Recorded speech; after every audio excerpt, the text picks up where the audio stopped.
Assalamualaikum warahmatullahi wabarakatuh. Alhamdulillahi rabbil alamin. Wassalatu wassalamu ala ashrafil mursalin. Nabiyyina wa maulana Muhammadin wa ala alihi wa sahbihi ajma'in. Wa ashhadu an la ilaha illallah wahdahu la syarikalah. Wa ashhadu anna Muhammadan abduhu wa rasuluh. Sallallahu alaihi wa ala alihi wa sahbihi. Wa man tabi'ahum bi ihsanin ila yaumiddin. Alhamdulillah, puji syukur kita haturkan kehadirat Allah Subhanahu wa taala di malam hari ini untuk sesi yang keempat bersama Majelis Ta'lim Pogi Jaya. Kita kembali melanjutkan kajian berseri dengan mengangkat fikih seputar masalah zakat. Dan insya Allah di kesempatan kali ini kita akan membahas tentang masarifuz zakah, orang-orang yang berhak untuk menerima zakat, sebagaimana yang telah dijelaskan oleh Allah Subhanahu wa taala dalam Al-Qur'an, tepatnya adalah di surat At-Taubah ayat 60. Allah Subhanahu wa taala berfirman di surat At-Taubah ayat 60 yang menyebutkan tentang siapa saja yang berhak menerima zakat. Innamas shadaqatu lil fuqara wal masakin. Sesungguhnya zakat itu berhak diberikan kepada al-fuqara wal masakin, orang-orang fakir dan orang-orang miskin, wal amilina 'alaiha, dan orang yang menjadi amil, wal muallafati qulubuhum, dan para muallaf, wa fir riqab, dan untuk pembebasan budak, wal gharimin, untuk orang yang memiliki utang, wa fi sabilillah, untuk kegiatan fi sabilillah, wa ibnis sabil, dan ibnu sabil. Totalnya ada 8. Faridatan minallah, itu merupakan kewajiban dari Allah. Wallahu alimun hakim, dan Allah maha mengetahui lagi maha bijaksana. Ayat ini memberikan penjelasan kepada kita tentang siapa saja orang yang wajib untuk diberi zakat. Siapa saja orang yang wajib diberi zakat, atau yang disebut dengan masarif az-zakah. Seperti yang kita ketahui bahwa berkaitan dengan aturan zakat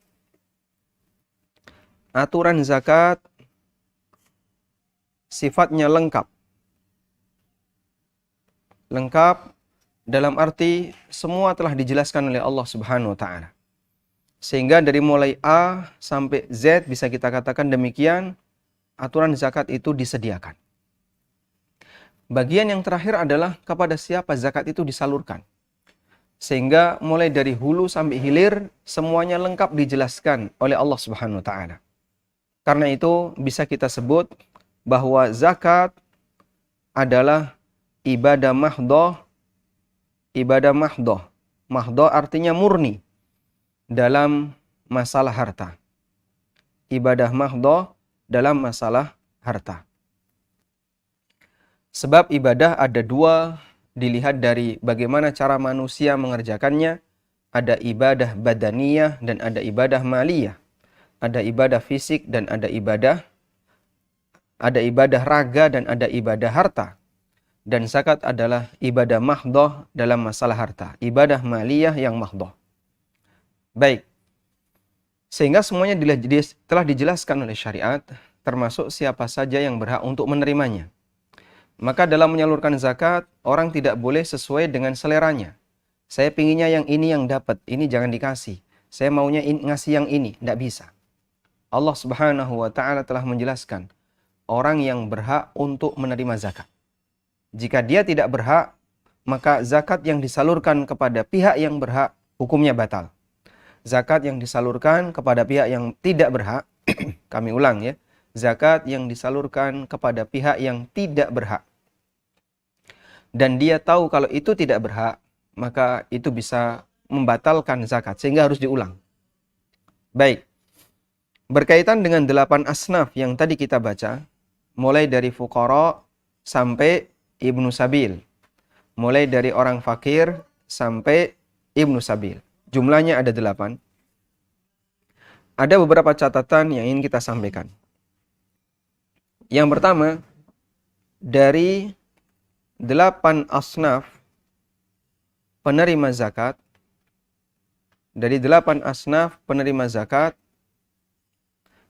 tidak ada anak yatim. Ini penting. Sehingga menyalurkan zakat ke anak yatim tidak boleh. Kecuali jika anak yatim itu menjadi salah satu dari 8 asnaf itu. Dan yang mungkin anak yatim bisa menjadi salah satu dari 8 asnaf ketika dia di posisi sebagai orang miskin atau orang fakir. Karena itu memberikan zakat untuk anak yatim, maka kondisinya ada dua. Jika miskin atau fakir, boleh. Karena dia diberi dengan status miskin. Yang kedua, jika berkemampuan, jika dia punya warisan, sehingga dia mampu, maka tidak boleh. Sehingga zakat untuk anak yatim, padahal dia mampu karena punya warisan, hukumnya tidak diperbolehkan. Ini catatan yang pertama. Catatan yang kedua, apakah wajib untuk memberikan zakat secara merata ke semua 8 golongan? Apakah wajib memberikan zakat secara merata ke semua 8 asnaf tadi? Ada 2 pendapat ulama dalam masalah ini. Pendapat yang pertama wajib merata. Wajib merata ke siapa? Ke 8 golongan, 8 asnaf yang disebutkan oleh Allah di surat At-Taubah. Dan pendapat yang ma'ruf yang menyatakan demikian adalah pendapat Syafi'iyah. Dalam mazhab Syafi'iyah atau pendapat Imam Syafi'i rahimahullah, beliau mewajibkan dalam penyaluran zakat, maka seluruh 8 golongan itu harus merata. Fakir dikasih, miskin, kemudian mu'allaf, kemudian amil, semuanya harus dikasih. Sampai Ibnu Sabil, Fisabilillah, semua harus dikasih. Tidak boleh hanya dikasihkan ke salah satu, sementara yang lain tidak dikasih. Ini pendapat Syafi'iyah. Pendapat yang kedua adalah tidak harus merata. Sehingga boleh di salah satu. Boleh disalurkan ke salah satu. Misalnya apa, Pak? Ke orang miskin saja atau ke fakir saja, hukumnya diperbolehkan. Namun ada satu orang di mana dia tidak boleh menyeluruh, yaitu amil. Karena posisi amil hanya pemungut dan nanti menyalurkan, dia berhak dapat, namun sifatnya hanya sebagai upah atas usaha yang dia lakukan dalam menarik dan menyalurkan zakat. Dan ini merupakan pendapat jumhur ulama. Baik. Dari 2 pendapat ini, pendapat mana yang lebih mendekati? Pendapat yang lebih mendekati dalam hal ini, sebagaimana keterangan Al-Qurtubi rahimahullah, adalah pendapat yang mengatakan tidak harus merata. Dan itu merupakan pendapat jumhur.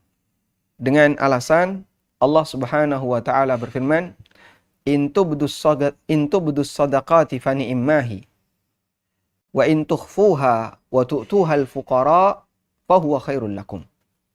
Kalau kalian nampakkan sedekah, kalian nampakkan zakat, itu hal yang bagus. Tapi kalau kau sembunyikan dan kau salurkan zakat itu kepada orang fakir, fa huwa khairul lakum, maka itu lebih baik bagi kalian. Di ayat ini Allah Subhanahu wa taala hanya menyebut satu golongan, yaitu fakir saja. Sehingga menunjukkan zakat boleh disalurkan hanya kepada salah satu golongan dari 8 asnaf tadi, kecuali amil, ya. Dia hanya berhak senilai upah yang wajar untuk tugas yang dia lakukan. Tayyib. Selanjutnya, berkaitan dengan rincian 8 asnaf. Insya Allah akan kita bahas di kesempatan kali ini. bisa kita bagi menjadi dua. Catatan yang ketiga, bahwa dari 8 asnaf bisa kita bagi menjadi dua. Yang pertama, diberi zakat untuk membantu yang bersangkutan. Diberi zakat karena untuk membantu penerima. Siapa saja mereka? Mereka adalah fakir, miskin, kemudian budak, dan gharimin. Bisa kita tambahkan Ibnu Sabil. Mereka diberi zakat tujuannya untuk membantu yang menerima. Kemudian yang kedua, dari 8 golongan itu ada yang diberi zakat. Ada yang diberi zakat untuk kemaslahatan dakwah. Karena alasan kemaslahatan dakwah. Dan dalam rangka mendukung syiar Islam. Mereka diantaranya adalah amil, mu'allaf, dan sabilillah. Baik. Sehingga dari sekian atau dari 8 golongan yang berhak menerima zakat, ada yang dia diberi zakat karena untuk membantu penerima dan ada yang diberi zakat untuk kemaslahatan dakwah. Tayyib. Dan mereka yang berposisi diberi zakat karena kemaslahatan dakwah, bisa jadi dia orangnya kaya. Amil kaya itu boleh menerima zakat. Kegiatan fisabilillah, yaitu orang yang berperang di jalan Allah misalnya, dia berhak untuk menerima zakat meskipun bisa jadi dia adalah orang yang kaya. Sebab bukan syarat untuk yang jenis kedua ini orangnya harus miskin. Tayyib. Selanjutnya, catatan yang keempat. Dari 8 asnaf, asnaf artinya golongan ya, penerima zakat, di situ dilihat dari peruntukan. Dilihat dari peruntukan, maka ada 2. Yang pertama, ada yang menjadi hak milik. Menjadi hak milik penuh.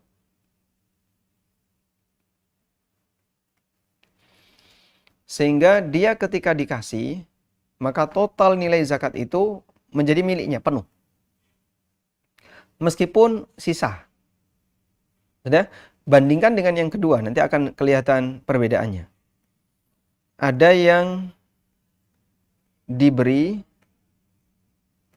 hanya sesuai kebutuhan real.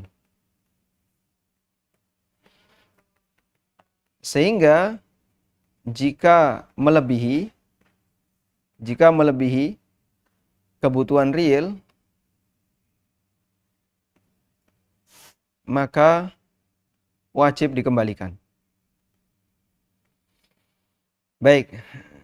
Wabil misal yattadihul maqal. Dengan contoh akan lebih jelas ya. Yang menjadi hak milik penuh, contohnya fakir, miskin, amil, ini hak milik penuh. Mu'allaf, ini hak milik penuh. Sehingga dia ketika dikasih 100% milik dia. Baik banyak maupun sedikit. 100% milik dia. Beda dengan yang kedua. Ada yang diberi hanya sesuai kebutuhan. Di antaranya adalah gharimin. Utangnya berapa? 100 juta. Lalu dibuka open donasi. Ternyata terkumpul 150 juta dari zakat. Zakat terkumpul 150 juta. Maka gharimin ketika menerima 150 itu, dia tutupi utangnya 100, yang 50 kembalikan. Sebab dia tidak berhak untuk menerima itu, karena status utangnya sudah tertutupi sampai pada titik di angka 100 juta. Taib. Contoh yang lain siapa, Pak? Ibnu Sabil. Orang yang kehabisan bekal sehingga dia nggak bisa pulang. Berapa biaya kamu pulang? Dikasih bekal, dikasih zakat, misalnya nilainya 500.000. Lalu dia melakukan perjalanan normal dengan moda transportasi wajar, plus di situ ada biaya makan dan seterusnya, ternyata total hanya habis 300.000. Maka sisa 200.000 wajib dikembalikan kepada yayasan penerima zakat, yayasan penampung zakat, dan tidak boleh dimiliki oleh Ibnu Sabil. Nah, hal yang sama juga terjadi pada budak. Kalau biaya pembebasan budak misalnya 10 juta, sementara zakat yang terkumpul 12, maka yang 2 juta dikembalikan. Sebab dia diberi sesuai kebutuhan real. Tayyib, oleh karena itu, untuk jenis seperti ini, tidak harus menerima. Untuk jenis seperti ini, tidak harus menerima uangnya. Dalam arti, dia boleh ya diberi zakat, tapi tidak langsung ke orangnya, tapi langsung ke penyebab dia menjadi golongan ini. Contohnya begini ya. Di sini ada LAZ, Lembaga Amil Zakat. A ini ghorimin, orang yang punya utang. Ya. Utangnya A pada B. Pokoknya A pilot dan utangnya pada B nggak bisa dibayar. Maka LAS mau menutupi senilai 10 juta, langsung ke B. 10 juta langsung ke B untuk nutupi utangnya A. Sehingga A utangnya sudah selesai. Berarti A nggak nerima, Pak. Nggak nerima nggak apa-apa. Karena di posisi ini LAS sudah menyerahkan zakat itu untuk menutupi utangnya A. Ya. Dan langsung diserahkan kepada pemilik piutang yaitu B. Yang penting kan utangnya A tertutupi. Ini sebagaimana keterangan Syekhul Islam Ibnu Taimiyah, boleh menggunakan model penyaluran zakat seperti yang kita jelaskan tadi. Budak juga seperti itu. Dibeli langsung ke tuannya. Berapa? 10 juta. Transfer ke tuannya. Sehingga tidak disalurkan ke budak, lalu budak membayarkan. Tidak. Tapi langsung ke tuannya. Ibnu Sabil, dah ini tak belikan tiket. Ya. Ini makan kamu, dibelikan makanan, udah silahkan bawa. Boleh seperti ini. Wallahu a'lam. Tayyib. Sekarang kita akan lihat penjelasan dengan rinci berkaitan dengan orang yang berhak menerima zakat. Masarifuz zakah, orang yang berhak menerima zakat. Yang pertama adalah fuqara wal masakin, fakir miskin. Fakir miskin itu satu jenis atau dua jenis yang berbeda? Jawabannya dua jenis yang berbeda.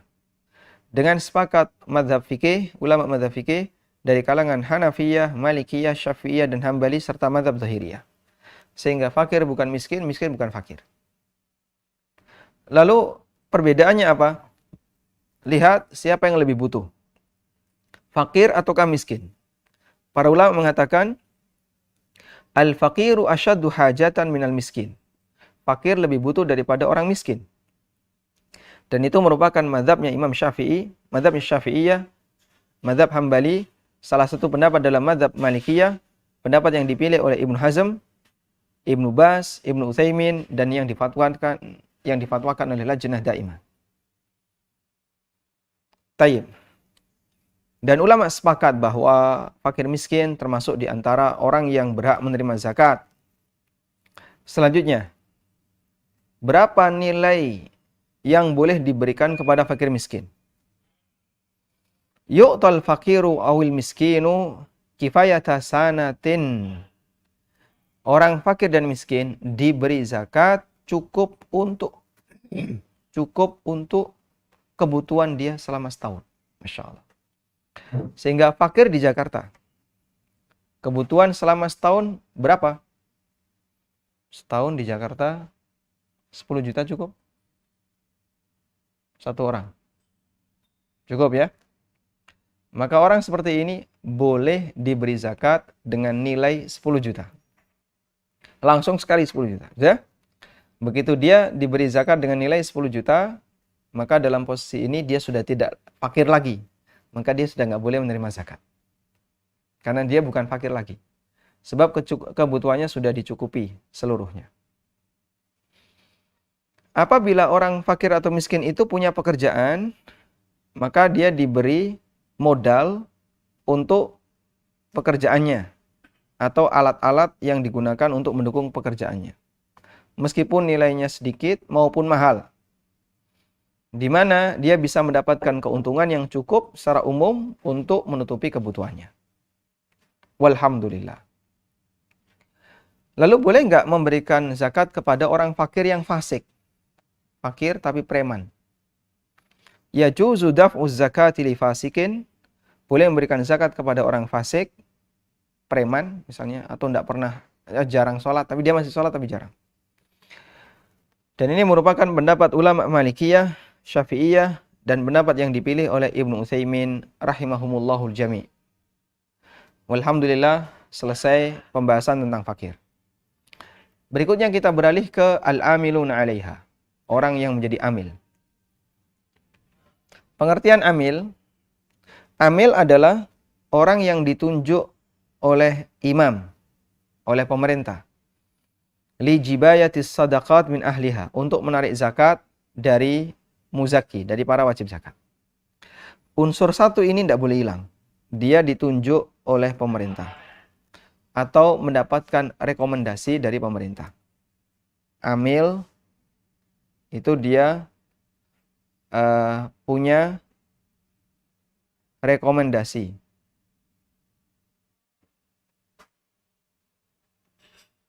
dari pemerintah. Meskipun dia bukan pejabat ya. Dia mendapatkan rekomendasi dari pemerintah untuk menarik zakat. Sudah? Karena itu begini. Kalau kita sepakat dengan definisi amil adalah orang yang dapat rekomendasi, adalah orang yang dapat rekom untuk narik zakat, maka selanjutnya begini. Kalau ada badan zakat, ya, BAZ misalnya, Badan Zakat Infak Sedekah, BAZIS. Yang ini ditunjuk oleh takmir masjid. Ada takmir DKM nunjuk BAZ. Baik, status ini apa ini, Pak? Ada dua keadaan. Jika dia mendapatkan rekomendasi, ada rekomendasi dari dinas terkait, dan setahu kami dia punya rekomendasi dari Kemenhum, Kementerian Hukum Indonesia ya. Orang ini berhak untuk narik zakat, maka dia bisa disebut amil. Namun jika tanpa rekomendasi, sehingga sifatnya hanya panitia zakat, maka statusnya sebagai wakil muzaki. Kalau yang seperti ini nggak berhak dapat zakat, tapi dia berhak minta muzaki untuk ngasih fee. Sama misalnya saya seperti saya nyalurkan zakat ke teman. Tolong titip ini ya, salurkan ke fakir miskin. Boleh. Dia tidak punya rekomendasi, tapi dia statusnya sebagai wakil saya sebagai muzaki. Sehingga yayasan-yayasan sosial yang tidak punya rekomendasi dari dinas terkait untuk menarik zakat, maka tidak bisa disebut amil, tapi nyebutnya adalah wakil muzaki. Taib. Dan ada yang dia punya rekomendasi dinas terkait. Kalau di tempat kita, ACT dulu punya itu. ACT dulu punya itu ya. Tapi kan dicabut sama pemerintah. Terus beberapa lembaga yang lain banyak ya. Seperti Baitul Mal, Muhammadiyah, apa namanya? lazismu, ya, lazismu itu punya, sehingga bisa dijadikan sebagai amil karena dia punya rekomendasi dari pemerintah. Taib. Kemudian ulama sepakat bahwa amil termasuk, ada ijma, amil termasuk salah satu penerima zakat yang berhak menerima zakat. Sekarang macam-macam amil. Amil ada 3. Yang pertama al-jubat. Siapa mereka? Mereka adalah yang ditunjuk oleh pemerintah untuk menarik zakat dari pemiliknya. Melakukan safar ke berbagai daerah, ya, yang di situ ada penduduk yang wajib untuk membayar zakat. Hatta yajbuha minhum, sampai mereka bisa menarik zakat dari masyarakatnya. Yang kedua adalah al-khufadz, yaitu orang yang menjaga harta zakat. Dijaga agar jangan sampai hilang. Dulu harta zakat itu ada yang bentuknya binatang. Onta, kambing, bentuknya binatang. Masya Allah. Jadi harus dirawat ini sebelum disalurkan kepada yang berhak. Maka onta seperti ini yang merawat termasuk amil. Kemudian yang ketiga adalah al-qasimun, orang yang membagi zakat, yaitu orang yang memberikan zakat kepada yang berhak. Taib. Nah, di sini ada keterangan ya. Siapa yang termasuk amil zakat untuk masa sekarang, fi tatbiq al-mu'asir, untuk masa sekarang.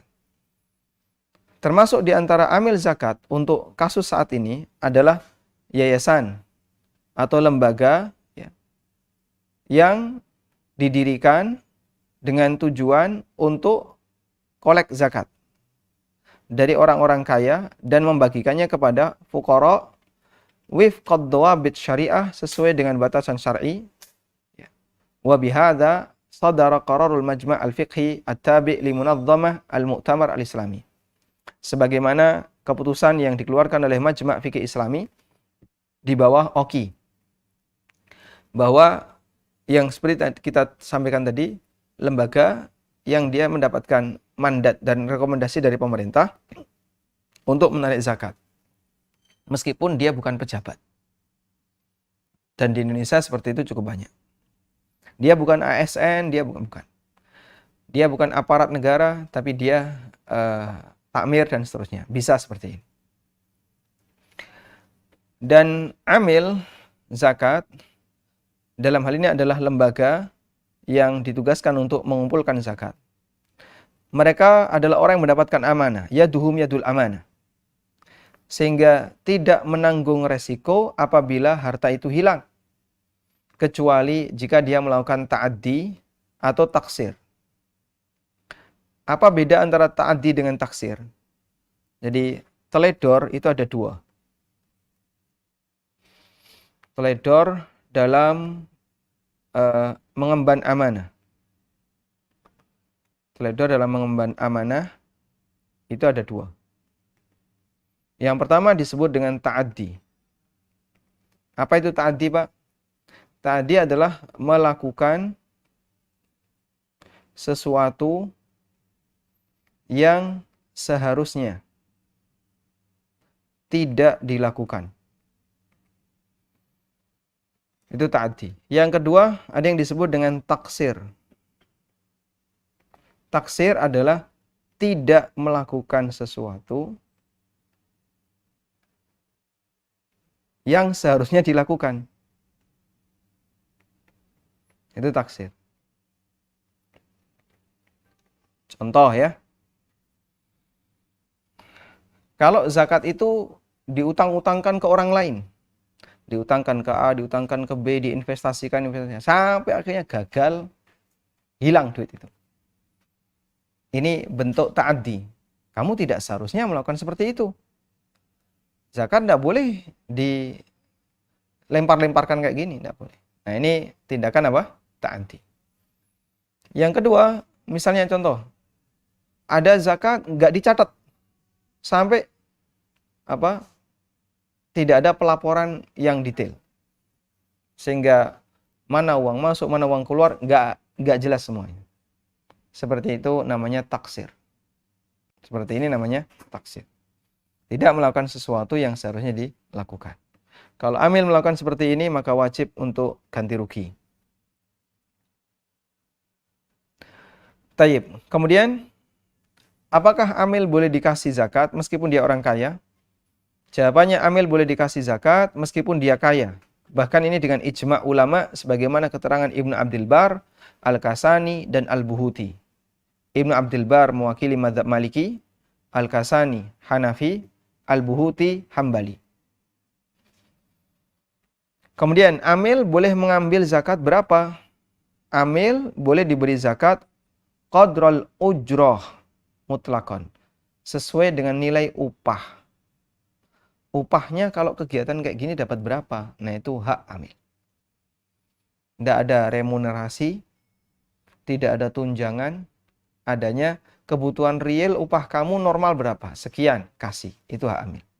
Dan ini merupakan pendapat jumhur ulama di kalangan Malikiyah, Syafi'iyah, Hambali, dan pendapat yang dipilih oleh Al-Qasim bin Salam, Ibnu Mundir, Ibnu Bas, dan Ibnu Utsaimin, bahkan dinyatakan ijma' akan hal ini. Baik. Selanjutnya, amil tidak boleh menerima hadiah. Sehingga ini zakat, ini hadiah untuk kamu, tidak boleh. Kejadian ini pernah ada di zaman Nabi SAW. Ada amil menerima hadiah, dimarahi oleh Rasulullah SAW. Amil itu bernama Ibnu Lutbiyah. Dan Nabi SAW melarang yang seperti ini. Kemudian kita beralih ke mu'allaf. Al-mu'allafatu qulubuhum. Mu'allaf, mereka adalah orang yang diharapkan masuk Islam atau diharapkan bisa menahan potensi jahatnya, atau diharapkan dengan diberi zakat akan menguatkan hatinya untuk semakin beriman. Sehingga ada 3 jenis mu'allaf ya. Orang kafir yang diharapkan masuk Islam, orang jahat yang dengan zakat diharapkan bisa menghindari potensi kejahatannya, dan orang yang lemah iman dengan zakat diharapkan bisa semakin kuat imannya. Ini 3 jenis mu'allaf. Tayyib. Mu'allaf, pendapat yang kuat akan selalu ada tidak hanya berhenti di zaman Nabi SAW. Meskipun dalam hal ini ulama beda pendapat ya. Ada yang mengatakan setelah Nabi SAW wafat tidak ada mu'allaf. Setelah Mekah ditaklukkan tidak ada mu'allaf. Tapi yang benar mu'allaf ada terus ya. Lam yaskut walam yunsah. Jatah mu'allaf itu tidak hilang dan tidak dihapus. Dan itu diberikan sesuai dengan kebutuhan dan pertimbangan maslahat. Wallahu a'lam. Nah. Bismillah. Alhamdulillah. Tayyib. Dan mu'allaf seperti yang tadi kita sebutkan adalah orang yang dia secara umum ya diberi dalam rangka untuk mendukung dakwah. Karena itu apabila ada orang yang dia berpotensi ketika diberi Islam dakwah akan semakin unggul, maka dia boleh dikasih zakat. Dulu Nabi SAW memberikan kepada para pemuka-pemuka orang kafir. Di antaranya adalah Al-Aqra' bin Habis dan beberapa pemuka-pemuka yang lainnya. Jumlahnya banyak sekali. Akhirnya ketika mereka dikasih, pemuka-pemuka orang kafir ini pulang ke rumah. Diumumkan kepada masyarakatnya. Ya qaumi aslimu fa inna Muhammadan qad a'ta atiyatan lam yakhshal faqah. Wahai kaumku, masuklah kalian ke dalam Islam. Sungguh Muhammad telah memberikan pemberian yang enggak takut miskin. Ketika ngasih itu jor-joran, langsung banyak. Muhammad telah memberikan pemberian yang tidak takut miskin. Tayyib. Sehingga posisi mu'allaf ketika dibantu dengan cara seperti ini kadang efeknya Masya Allah Pak, bisa menyebabkan orang yang lain masuk ke dalam Islam. Ada pemuka suku A, pemuka suku B, atau masyarakat ini Pak dukuhnya. Semua masyarakat manut orang ini. Udah, kasih dia zakat. Saat dia dikasih zakat, hatinya menjadi luluh, ya. Lalu dia membela Islam, atau minimal dia tidak akan ganggu kaum muslimin. Ada pertanyaan, preman dikasih zakat, Pak. Tujuannya apa? Biar nggak ganggu masyarakat. Boleh, kalau memang seperti itu realitanya. Selanjutnya, ar-riqab. Riqab dari kata raqabah. Raqabah artinya leher. Pangkal leher itu namanya raqabah. Disebut riqab, maksudnya adalah organ manusia yang mewakili seluruh badan. Sehingga riqab artinya adalah budak. Maka yang dimaksud wafir riqab, ay fakir riqab. Membebaskan budak. Dan mereka adalah para mukatabun, orang-orang budak mukatab, yang tidak menjumpai bayaran untuk menebus akad mukatabah. Atau mereka adalah budak yang dibebaskan oleh pemimpin dan selanjutnya mereka jadi milik kaum muslimin. Hak walaknya jadi milik kaum muslimin. Jadi begini ya. Ada istilah budak mukatab. Budak mukatab. Apa budak mukatab itu? Budak yang dijanjikan merdeka. Budak yang dijanjikan merdeka jika bisa bayar senilai tertentu. Budak yang dijanjikan merdeka jika dia bisa bayar senilai tertentu. Kalau kau bisa bayar sekian, merdeka. Namanya budak mukatab. Maka dia dibantu dengan cara dikasih zakat untuk membebaskan dirinya. Dan dulu seperti ini banyak. Maka budak dalam Islam diperbolehkan. Namun Islam juga memberikan motivasi kepada kaum muslimin untuk membebaskan budak.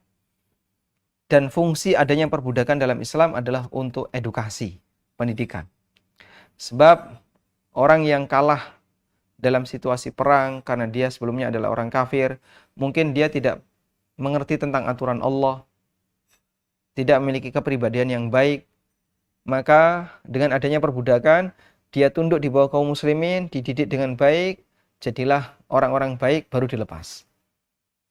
Sehingga fungsi perbudakan yang dilakukan oleh para sahabat lebih kepada apa? Fungsi pendidikan. Masya Allah. Makanya kita bisa lihat ya, banyak sekali ulama-ulama di masa tabi'in yang berasal dari budak. Contohnya Pak, Hasan al-Basri itu orang tuanya budak, dua-duanya, bapak ibunya. Dan beliau tinggal di salah satu rumah istri Nabi SAW, Ummu Salamah. Mujahid bin Jabr, beliau juga maula. Atha bin Abi Rabah, maula. Kemudian beberapa ulama yang lainnya mereka adalah mantan budak. Sehingga mereka adalah orang Ikrimah, mantan budaknya Ibnu Abbas. Mereka adalah orang-orang yang ahli dalam bidang masing-masing, ulama-ulama, padahal sebelumnya mereka ini budak. Karena dididik oleh para sahabat. Dididik oleh para sahabat. Subhanallah. Baik, kembali ke sini. Diperbolehkan untuk memberikan zakat kepada budak. Dan ini merupakan pendapat mayoritas ulama Syafi'iyah, Hanafiyah, Syafi'iyah, Hambali, dan salah satu riwayat dari Imam Malik. Serta pendapat yang dipilih oleh Ibnul Mundhir, Ibnu Hazm, dan inilah pendapat mayoritas ulama. Di zaman kita ada nggak Pak? Tidak kita jumpai ya. Wallahu alam, kami tidak menjumpai. Karena perbudakan telah dihapuskan, sehingga tidak ada lagi praktek perbudakan di tengah umat Islam atau di dunia ini.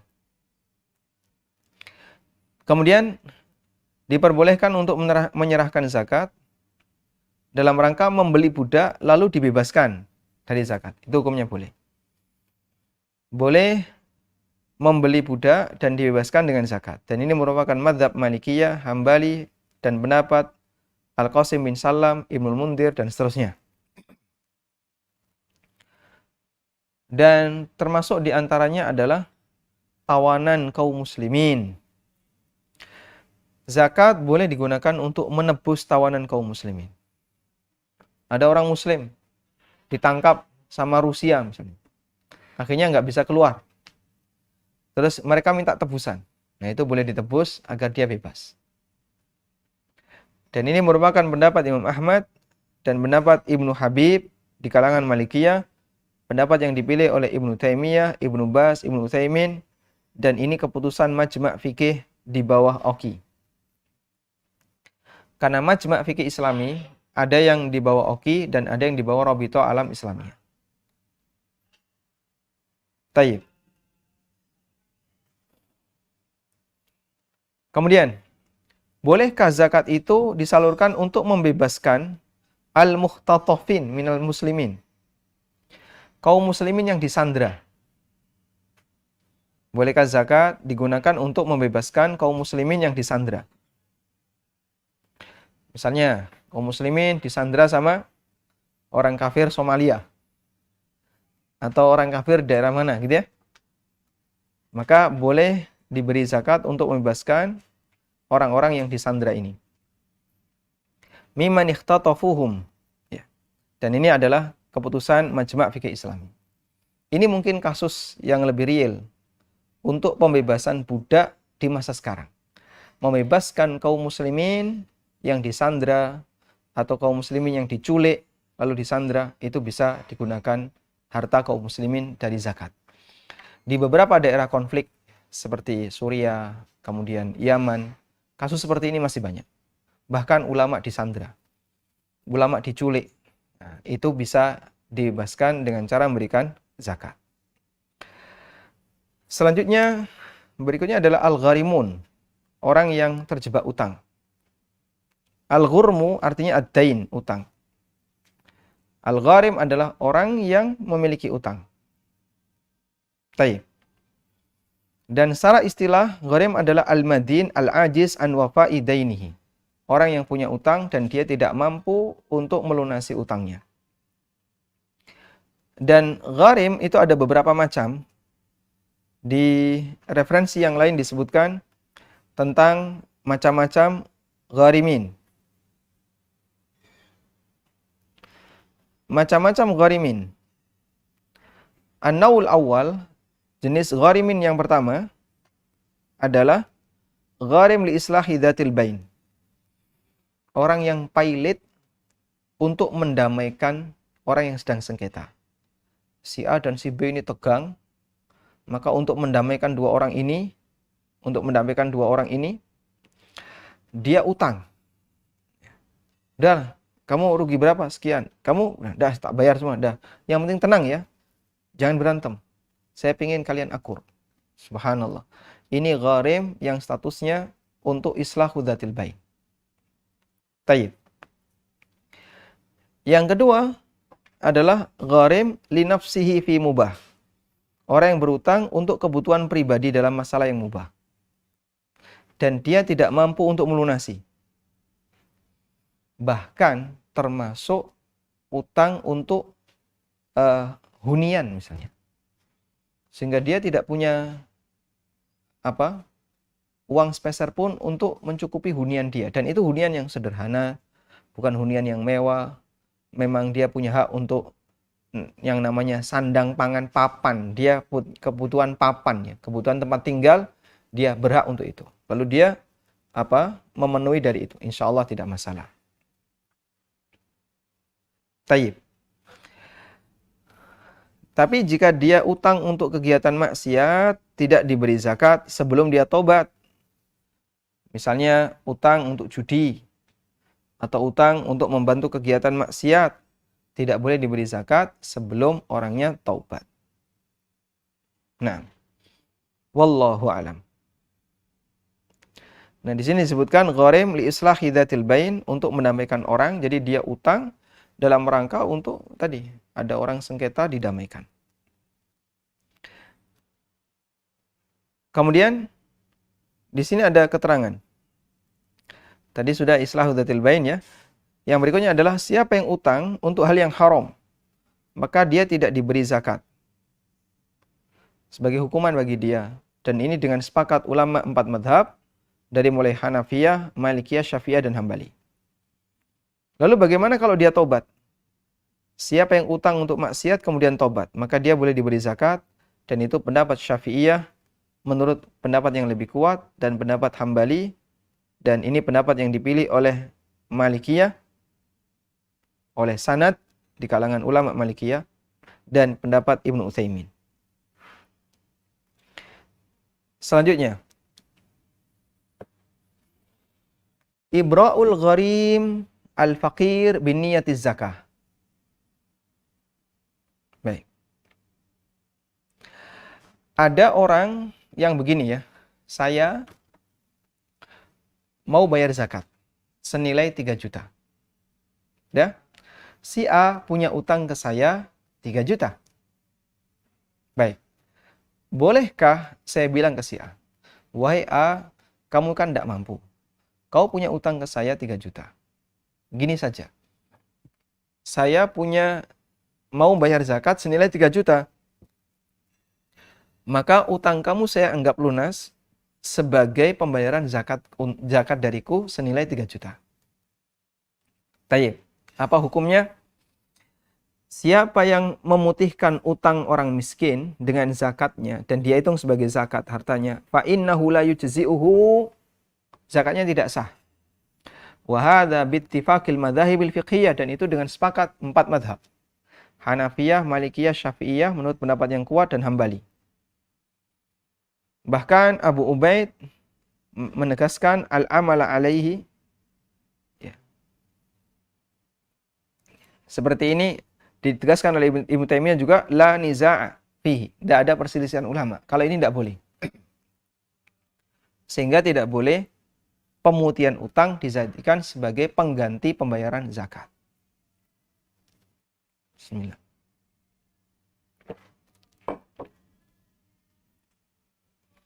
Alhamdulillah. Tayyib, insya Allah paham ya. Sekarang kasusnya. Bolehkah menyerahkan zakat kepada orang yang punya utang kepadanya dengan syarat kembalikan utangnya? Hai A, saya mau ngasih zakat ke kamu 3 juta, tapi syaratnya ya, nanti kalau saya kasih, utangmu harus dilunasi. Apabila ada orang memberikan zakat kepada orang berutang kepadanya dengan syarat harus dikembalikan utangnya, maka tidak sah penyerahan zakat ini dan tidak menggugurkan zakat. Wala yasihu bihi qada'ud dain, dan pelunasan utangnya juga nggak boleh. Ini sebagaimana ditegaskan oleh Syafi'iyah, Hambali, dan pendapat yang dipilih oleh Ibnu Taimiyah dan Ibnu Qayyim, bahkan ijma' tidak boleh. Ya. Kayak tadi ya. Saya punya zakat 3 juta, utangmu kan 3 juta. Ini tak kasih 3 juta, syaratnya bayar utangmu. Kalau udah nerima, kau harus bayar. Ulama sepakat tidak boleh. Ya. Lalu bagaimana kalau misalnya dia dikasih, tapi dengan sukarela dia gunakan untuk bayar utang. Saya ngasih zakat ke A, dan dengan sukarela A melunasi utangnya ke saya. Jika tidak diniatkan hal itu dan tidak disyaratkan, hukumnya boleh dan zakatnya sah. Dan apabila utangnya dilunasi, bari aminhu, maka utangnya lunas. Ini adalah keterangan Syafi'iyah, Hambali, dan dinilai sebagai bagian dari ijma'. Wallahu a'lam. Selanjutnya, bolehkah zakat dipakai untuk melunasi utang mayit? Ulama berbeda pendapat dalam masalah ini. Ada yang mengatakan tidak boleh, dan ini pendapat Hanafiyah dan Hambali.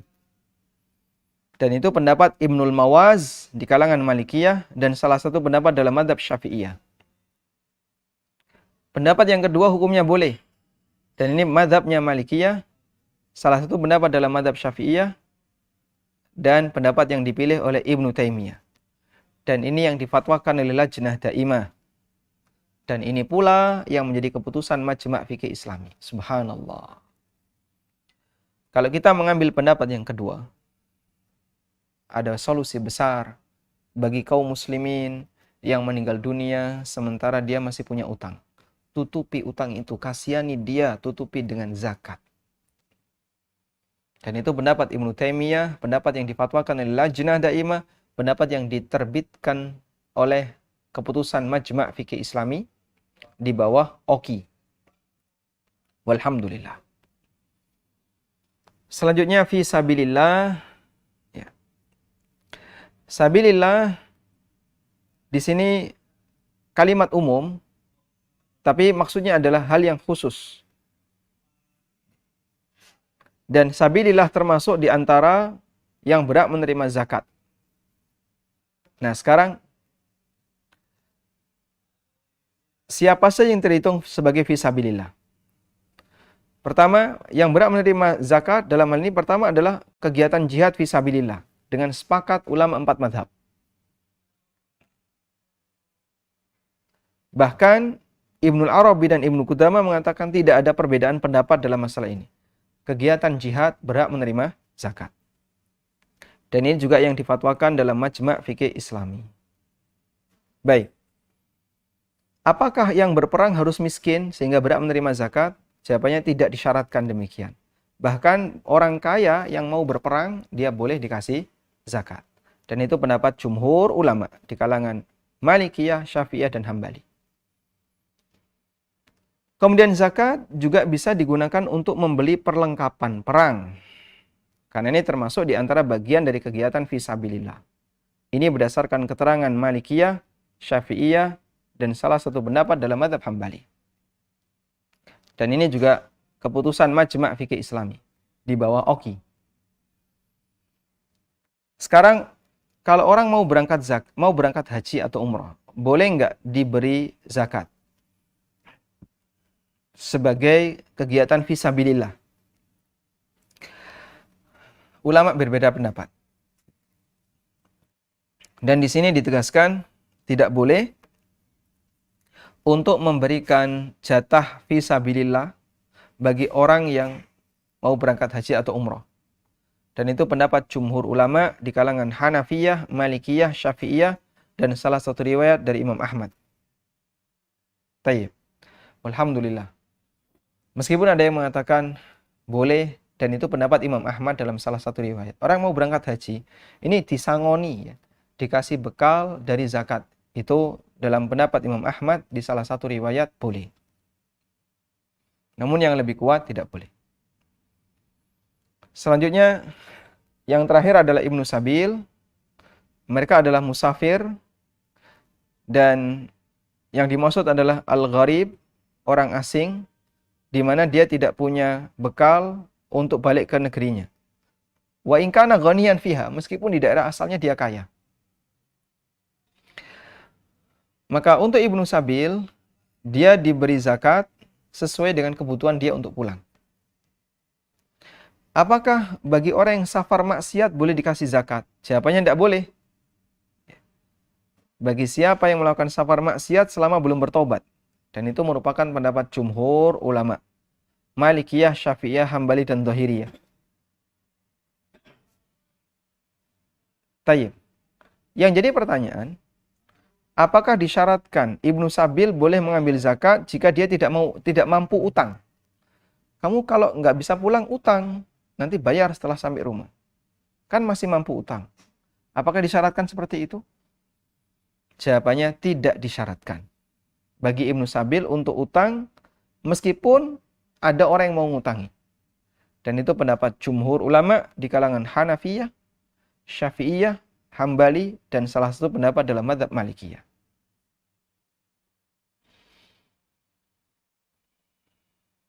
Tayyib. Kalau ada orang yang mau berangkat safar, apakah dia boleh dikasih zakat? Jawabannya tidak boleh. Karena dia baru mau berangkat. Tapi kalau sampai tujuan terus kehabisan bekal, boleh. Sekarang berapa kadar yang boleh diterima oleh Ibnu Sabil? Ibnu Sabil boleh menerima zakat cukup untuk mengantarkan dia ke daerah asalnya. Dan itu merupakan sepakat ulama di kalangan 4 madhab. Dari Hanafiyah sampai Hambali. Wallahu a'lam. Walhamdulillahirabbil alamin. Demikian yang bisa kita sampaikan. Semoga menjadi kajian yang bermanfaat. Wassallallahu ala nabiyyina Muhammadin wa ala alihi wa sahbihi wasallam. Dan ada waktu kurang lebih 15 menit bagi kami serahkan ke Pak Dedi sebagai moderator. Nah, bismillah.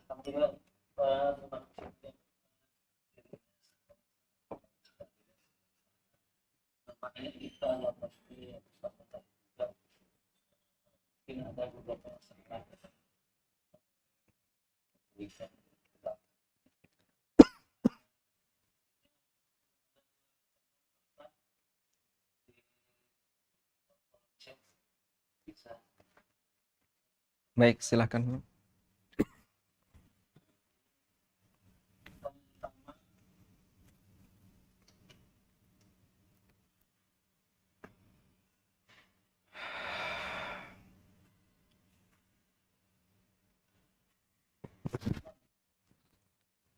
Gimana, Pak? Baik. Ini ada eh, dari Pogija ya, dari Benfori Karim. Baik, kita coba angkat dulu. Eh, Assalamualaikum, waalaikumsalam. Apa indikator seorang disebut fakir? Orang disebut fakir apabila dia tidak punya pendapatan yang mencukupi kebutuhannya. Jadi fakir itu tidak punya pekerjaan dan hartanya kurang dari kebutuhannya. Kalau miskin punya pekerjaan, tapi hasilnya tidak mencukupi untuk kebutuhan diri dan keluarganya.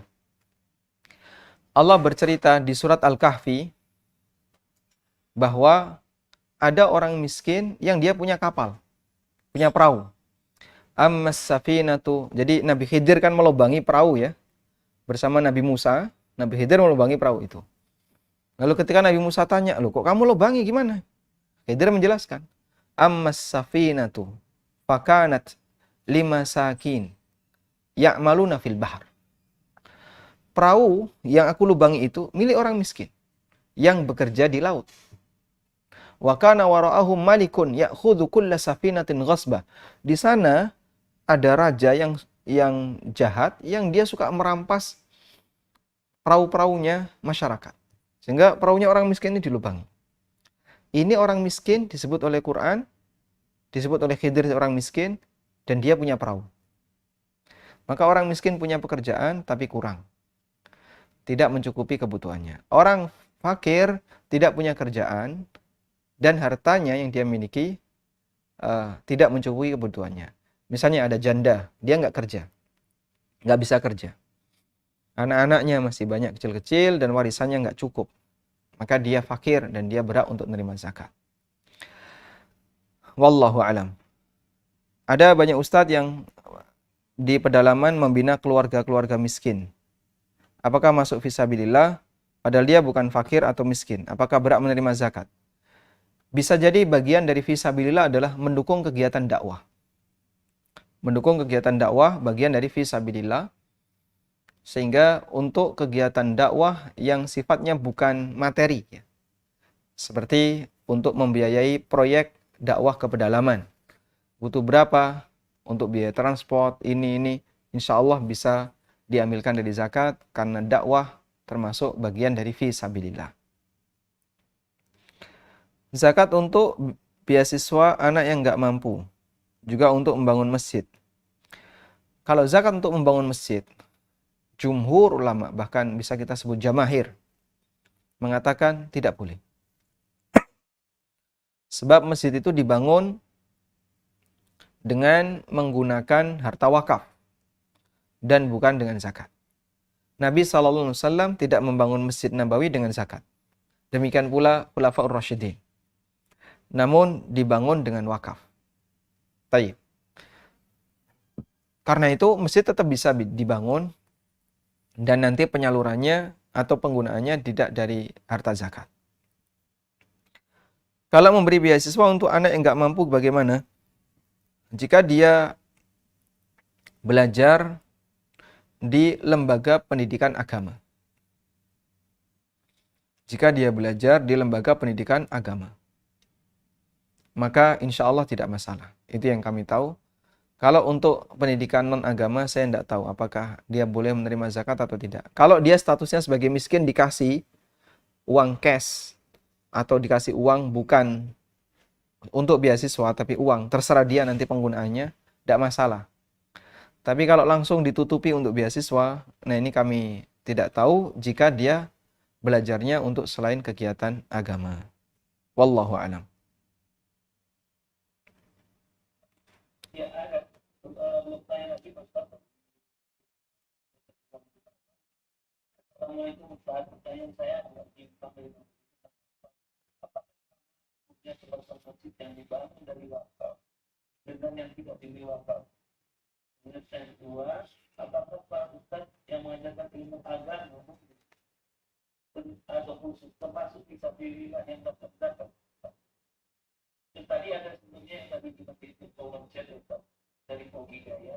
Apakah kalau kita memberikan zakat kepada anak binatang kalau kepada orang yang kita kenal kita berikan dengan tidak melafalkan kita dianggap itu kemudian dia apakah melafalkan dari 3 pertanyaan lain. Baik, coba kita dahulukan pertanyaan yang terakhir dulu ya. Jadi terkait ikrar zakat.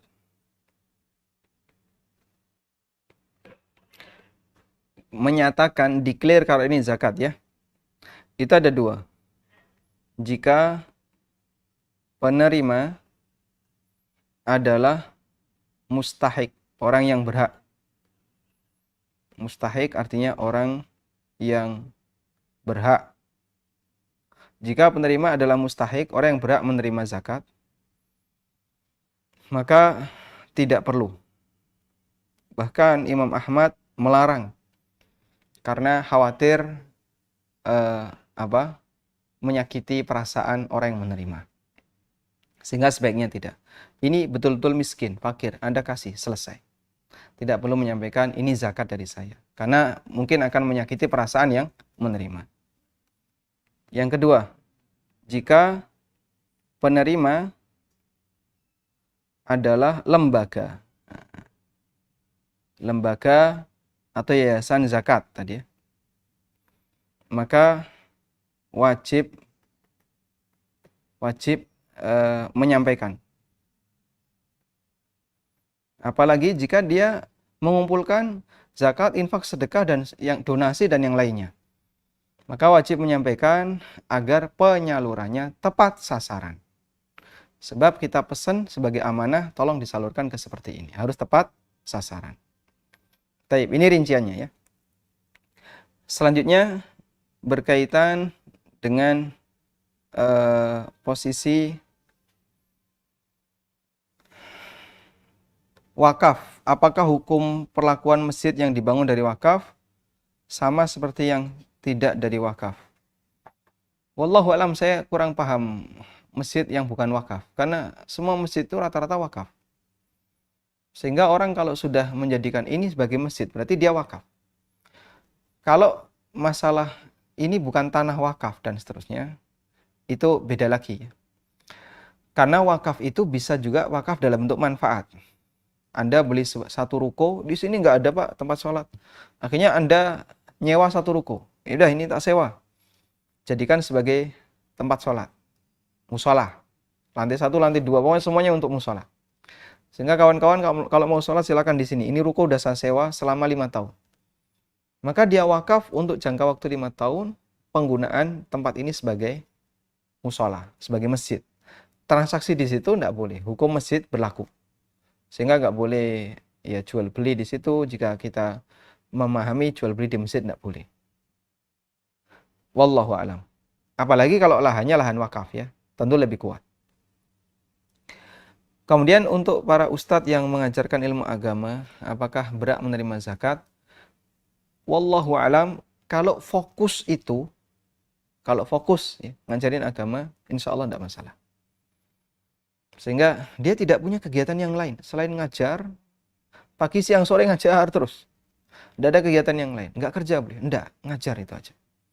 Maka insya Allah termasuk di antara yang diperbolehkan untuk menerima zakat. Wallahu a'lam. Cukup, Bapak? Ada lagi?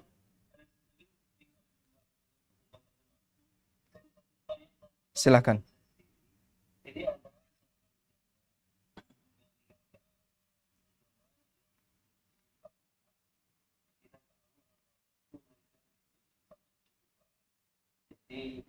tadi kan dikatakan tidak ada itu termasuk orang sakit. Nah, dia tidak jelas yang sebelum kita ketahui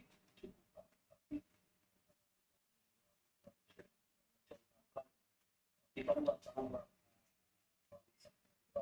tapi dalam beberapa tahun kemudian yang menjadi sering melakukan dalam baju di sekolah bagian atas sekolah. Apakah kita bisa mengatakan destinasi miskin atau fakir?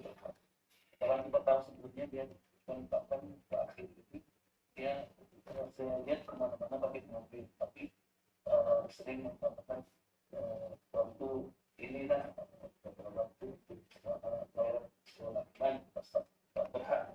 Masya Allah. Tayyib. Jadi ukuran kaya dan miskin itu bisa dilihat dari lahiriah. Kita tidak tahu berapa tabungan dia dan seterusnya. Sehingga dilihat dari lahiriah.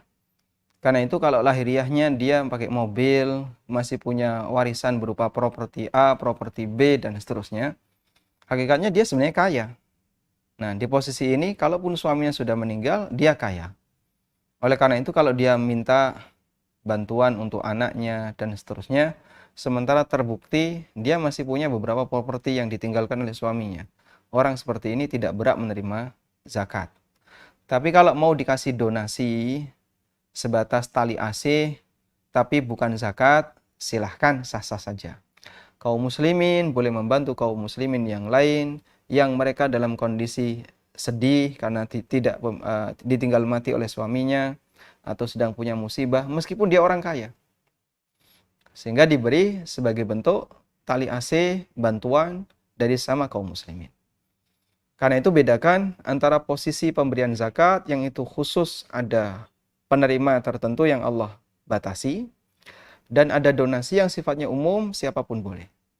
Orang masang kotak jenazah, sumbangan jenazah. Padahal keluarganya ini kaya, ya sah-sah saja, tidak apa-apa. Sebab bukan syarat untuk memasang kotak sumbangan jenazah harus miskin, bukan syarat. Karena ini sifatnya donasi. Kotak sumbangan itu adalah donasi dan bukan zakat. Wallahu a'lam. Walhamdulillahirabbil alamin. Mohon maaf barangkali untuk sesi kali ini kami cukupkan sampai sekian. Semoga bermanfaat dan kita berdoa kepada Allah semoga salah satu saudara kita yang telah meninggal dunia dirahmati oleh Allah Subhanahu wa taala. Allahumma ighfir lahu warhamhu wa'afihi wa'fu anhu wa akrim nuzulahu wa wasi' mudkhalahu waghsilhu bil ma'i wath thalji wal barad wa naqqihi minal khataya kama yunaqqa ath-thawbul abyadu minad danas. Wa sallallahu ala nabiyyina Muhammadin wa ala alihi wa sahbihi wa sallam wa akhiru da'wana alhamdulillahi rabbil alamin. Wassalamualaikum warahmatullahi wabarakatuh.